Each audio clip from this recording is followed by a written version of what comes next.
మనిషి మొస తీసుకుంటుండంటే లోపట గాలి గుండెలు గుండె కడమే అన్ని మంచిగా పనిచేస్తున్నట్టే. పేయిల ఏది పని చేసుడు ఆపినా తక్లీఫ్ అవుతుంటది. నరాలు పని చేయకున్నా ఆఖరికి మెదడు పని చేయకున్నా కొన్ని రోజులు బతికే కోపు ఉంటది.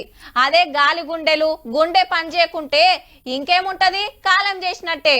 డాక్టర్లు చేతనైన కాడికి తనలాడి నిమ్మలంగా బయటికి వచ్చి అద్దాలు తీసుకుంటా సారీ అని వెళ్ళిపోతారు. కానీ గీడ ఏమైందంటే గీ అన్నగుండే శాన గట్టిదుల్లా.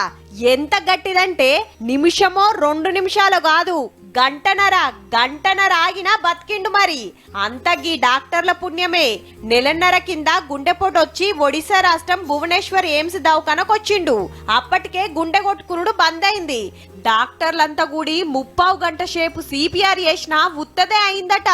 పెద్ద డాక్టర్ కు చెప్తే ఎక్మో మిషన్ పెట్టి చూద్దామని గంటన్నర తిప్పల పడితే గప్పుడు చిన్నగా గుండె కొట్టుకునుడు చాలా అయిందట. ऑलमोस्ट डेड डिक्लेयर हम कर चुके थे, तो एक ट्रायल बेसिस में उसको इक्मो लगा के फिर सीपीआर किया. ఇన్నొద్దులు దావకండ్లనే ఉంచుకొని ట్రీట్మెంట్ చేసిండ్రు. అట్లానే గుండెపోటు వచ్చిన వాళ్ళందరికీ మిషన్ పెడితే ఫాయిదా ఉంటది కదా అనేరు. ఆశలు కొట్టేసుకున్నప్పుడు మాత్రమే అడకం చేస్తారట. గంటన్నర సేపు ఆగుడంటే మనిషి కాలం చేసినట్టే. అయినా డాక్టర్లు జీవి ఓషిరంటే తారీఫ్ చేయాల్సిందే.